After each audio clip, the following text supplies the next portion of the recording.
مجھے چودھری صاحب نے بطور مامون خصوصی یہاں پہ مدعو کرنے کی دعوت دی تھی، مدعو کیا تھا، لیکن ان سے میں نے اس موضوع کے ساتھ میں نے آنے سے انکار کیا تھا کہ میں اپنے عظیم اساتذہ کی موجودگی میں شاید کا پڑھوں. تو میں نے ان سے مجھے کہا تھا کہ آپ تقریبات کے آخری موقع پہ آ جائیں. تو ٹائمنگ تھی وہ 12 سے 1 بجے کی تھی، اور میں 12 سے 1 بجے تک اپنی ٹائمنگ مطابق جہاں پہنچ گیا.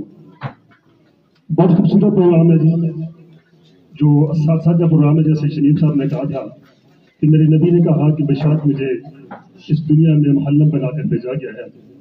استاد کا احترام اور استاد کا مقام اور اسٹیٹس شاید ہی دنیا میں کوئی عہدہ ہو جو اس کے برابر رکھتا ہو. مجھے آج اسٹیج پر کھڑے ہو کر شاید مجھ میں اتنی سکت نہیں ہے، یا شاید میری زبان یا میرے الفاظ میرا ساتھ نہیں دے رہے کہ میں چلتی پھرتی درسگاہوں کے سامنے کچھ بولنے کی جسارت کر سکوں، شاید نہیں کر سکوں گا. تو میں چودھری صاحب اور طارق شمیر صاحب دونوں کا مشہور ہوں کہ آج کی اس خوبصورت تقریب میں جو میرے انتہائی مکرم مہذب اور قابل احترام اساتذہ صاحب کی عزت افزائی کی منعقد کی ہے، یہ سلوٹ اسلام کے قابل ہیں. میں ان کو سلوٹ کرتا ہوں. شمیم صاحب نے کہا تھا کہ ارسطو نے کہا تھا کہ میری ماں نے مجھے آسمان سے زمین پر لایا، لیکن میرے استاد نے مجھے زمین سے آسمان پر پہنچایا.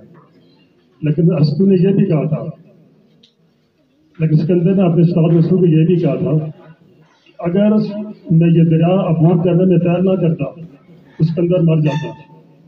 لیکن ارسطو نے مرنا تو کہیں اور سکندر پیدا ہوتی، لیکن سکندر کے مرنے سے ارسطو کے مرنے سے شاید سکندر پیدا نہ ہو سکتا.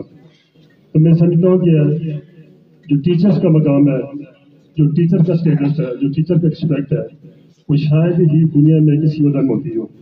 آج اگر میں آپ کے سامنے 35 سالہ 36 سالہ سروس کرنے کے بعد ریٹائرمنٹ کے بعد اپنے اس علاقے میں آیا ہوں، تو مجھے جہاں بھی کوئی ٹیچر ملا، میرے دفتر میں آیا، روڈ پہ ملا، کسی بھی ملا، تو میں نے اس کو سلوٹ ضرور کیا. میں آپ کو یہ بتاتا چلوں کہ جب میں DI خان میں تھا تو ٹیچر کو سلوٹ یا ٹیچر کی رسپیکٹ جو پہلا آئیڈیا تھا وہ میں نے اختراع کیا تھا.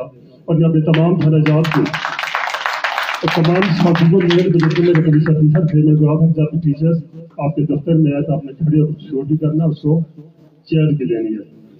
تو میں سمجھتا ہوں کہ طارق شمیم صاحب میرے سامنے بیٹھے ہوئے ہیں، بھائی رفاقت صاحب اور میرے انتہائی قابل احترام اساتذہ کا مجھے موجود ہیں. شاید یہ وہ قسمت لوگوں میں سے شامل ہیں. مجھے لوگ کہتے ہیں کہ آپ SSP ریٹائرڈ ہوئے ہیں، آپ نے بہت بڑے عہدے سے ریٹائرڈ ہوئے ہیں. میں سمجھتا ہوں کہ ادنا ٹیچر جو ہے نا، اس کے مقابلے میں میری اس میں میرا عہدہ سے ثانی نہیں رکھتا ہے. آج اگر میں اس اسٹیج پہ آ کر بولتا ہوں تو مجھے اگر بولنے کا کسی نے اگر ہنر سکھایا ہے، اگر گر سکھایا تو میرے استاد نے سکھایا ہے. ورنہ اگر یہ مجھے تعلیم کے زیور سے راستہ نہ کر دے، تعلیم کی روشنی سے راستہ نہ کر دے، تو نہ میں SSP ہوتا، نہ اسٹیج پہ آ کر بول سکتا تھا. آج جو مجھے عزت ہے، جو میرا وقار ہے، جو میرا عہدہ ہے، تو صرف میرے استاد کے بدلے منت ہے. تو میں اپنے استاد کا یہ حق شاید مرنے تک ادا نہیں کر سکوں گا.